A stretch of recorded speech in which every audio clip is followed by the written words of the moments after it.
சார்பாக மீண்டும் உங்களை சந்திப்பதில் மிக்க மகிழ்ச்சி.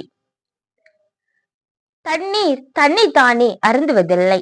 மரம் தன் கனியை தானே புசிப்பதில்லை. சூரியன் தனக்காக ஒளிர்வதில்லை.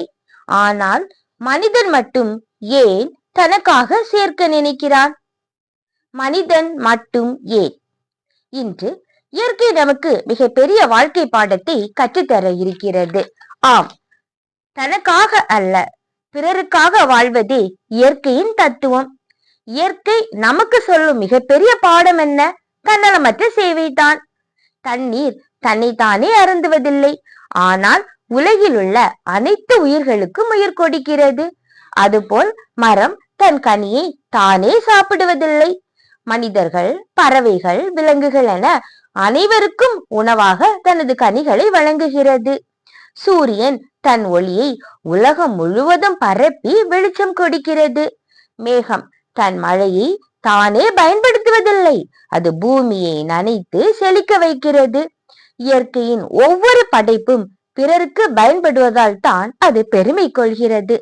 ஆனால் மனிதன் மட்டும் சில நேரங்களில் தன்னலம், பொறாமை, சுயநலம் போன்ற எண்ணங்களில் வாழ்கிறான். உண்மையான வாழ்க்கை என்பது நாம் எவ்வளவு சேர்த்தோம் என்பதில் இல்லை, எத்தனை பேருக்கு உதவியாக இருந்தோம் என்பதில் தான் இருக்கிறது. ஒரு புன்னகை, ஒரு சிறிய உதவி, ஒரு ஊக்கமளிக்கும் செயல், இவை அனைத்தும் மற்றவர்களின் வாழ்க்கையை மாற்றும் சக்தி கொண்டவை. தண்ணீர் போல் தாகம் தீர்ப்போம், மரம் போல் நிழலும் கனியும் தருவோம், மெழுகுவர்த்தி போல உருகி ஒளியை தருவோம். நம்மால் முடிந்த அளவுக்கு பிறருக்கு உதவினால் நம் வாழ்க்கை பயனுள்ளதாக அமையும்.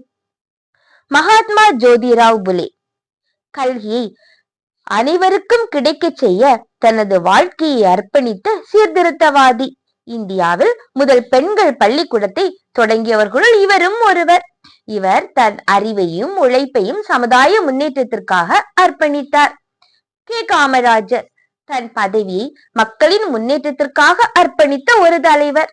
மதர் தெரசா அன்பு வார்த்தைகளில் அல்ல, அது சேவையில் தான் இருக்கிறது என்பதை உலகிற்கு உணர்த்திய அற்புத பெண்மணி.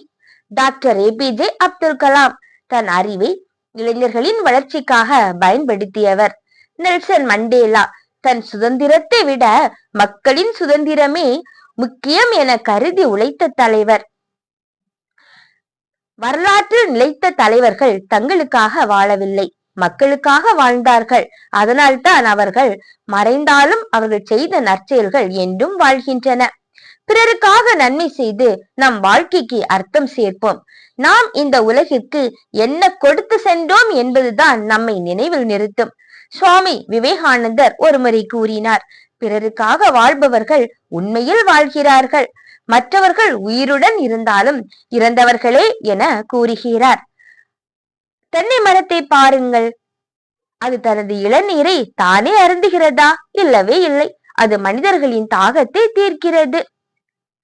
அழகிய தேனீக்களை கவனித்து பாருங்கள், உழைப்பால் மலர்களில் மகரந்த சேர்க்கை அடைய உதவுகின்றன.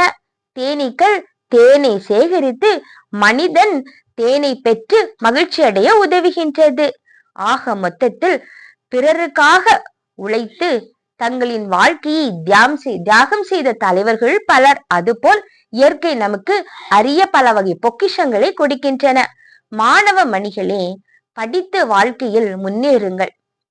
தன்னலம் கருதாது படியாற்றிய தலைவர்களைப் போல பிறருக்காக உழையுங்கள், பிறருக்காக வாழுங்கள், பிறருடைய வாழ்க்கையை உயர்த்த முயற்சி செய்யுங்கள். அதுவே உங்களை பிற்காலத்தில் சிறந்த தலைவர்களாக மாற்றும். ஆம், தண்ணீர் தன்னைத்தானே அருந்துவதில்லை, மரம் தன் கனியை தானே புசிப்பதில்லை, சூரியன் தனக்காக ஒளிர்வதில்லை. நாமும் அதே போல் பிறருக்காக வாழ்வோம். நன்றியுடன் விடைபெறுவது எஜுபுலும் சார்பில் RT ஜீபா. Bye bye.